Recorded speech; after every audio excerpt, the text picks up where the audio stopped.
students, we are doing chapter number 5, that is organizing, and the topic is organization structure. We have completed with the first kind of structure in the previous video, that is functional structure. Today we are going to take the next kind of a structure, that is divisional structure. Now under divisional structure, various divisions are being created depending upon the number of products you are manufacturing. In this chart, as you can see that 3 products we are dealing with, that is garments, footwear and cosmetics, and for each of these products there are separate divisions are being created. So when separate divisions are being created on the basis of number of products, such kind of a structure is known as divisional structure. Now divisional structure is suitable when size of organization is large and we are dealing in multiple products. You can see that we are dealing in more than one product. We are not dealing only in garments, but we are also dealing in footwear and cosmetics. So we are dealing in multiple products. At that time, divisional structure is suitable. Second, this structure is suitable when we want to create more of the divisions or want to introduce a new product line or want to create more of the departments. Okay.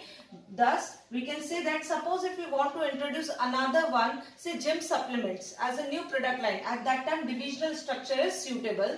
So this is particularly suitable when organization size is large, when we are dealing in multiple products, when different groups are to be created on the basis of different products, new lines are to be introduced or new departments are to be created. Now we are going to do merits and demerits.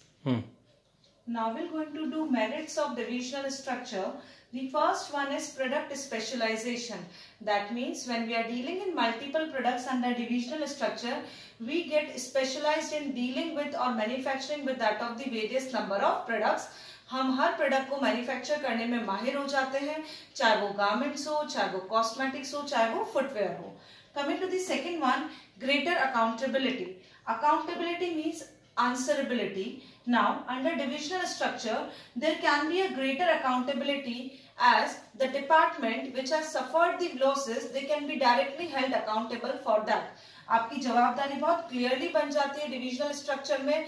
Suppose जिस footwear department ने direct profit कमाया उसे direct credit दिया जाएगा, जिसने losses हैं उसको अकेले को जिम्मेदार ठहराया जाएगा. So such kind of greater accountability is there in case of divisional structure. Coming to the next one, it is a very flexible structure as if one of the department which is not at all working can easily be removed from that particular structure without hampering the working of other departments. Okay? किसी भी एक department में जिसमें losses है और उसे हटाना है तो आराम से हटा सकते हैं without disturbing the working of the remaining departments. Coming to the last one, that is expansion and growth. In the same manner, expansion and growth is also possible in divisional structure. Why? Because we can add as many number of separate departments as we want, or we can add multiple products in that without disturbing the functioning of the existing departments. So here we have done that. We become expert in manufacturing multiple products. Greater accountability is there as we can just make responsible only those departments who are suffering with the losses. Flexible enough as we can remove those departments without hampering the whole organization by eliminating those departments from the organization. Expansion and growth is possible because we can add many more departments with multiple products without hampering the functioning of the existing departments. Now we are going to do demerits.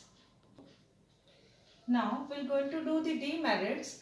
First one is, it is a very costly affair, or we can say that divisional structure is quite costly because dealing in that of multiple products with separate divisions for each and every product will make it as a quite costly because we need to add different multiple products. At that time, infrastructure and human resources are required at a large scale, and this makes the whole affair as a very costly affair.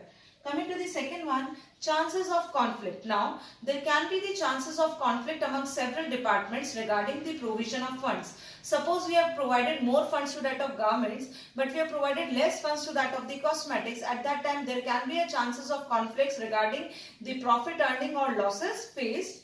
Coming to the third one, ignoring the overall organizational objective. Now here, all the particular products will become product empires. They will going to think of their own profit, thereby ignoring the overall organizational objective. Garment department वाला सोचेगा हमें हमारे profit से लेना देना है, बाकी दोनों लॉसेस में भी आए तो हमें क्या फर्क पड़ता है. In the same manner, cosmetic department will also think like that. Therefore, overall organizational objective is ignored in case of divisional structure. Why it is costly? Because it is dealing in multiple products and each multiple product have different divisions under it. Why it is there is a chances of conflict? Because regarding the usage and supply of funds, there can be a chances of conflict. Third one, whole of the organizational objective is ignored when the different departments are thinking of their own departmental objectives. So here we have completed with our both the kinds of organization structure, that is functional structure and divisional structure. We'll catch the next topics in the next video. Thank you.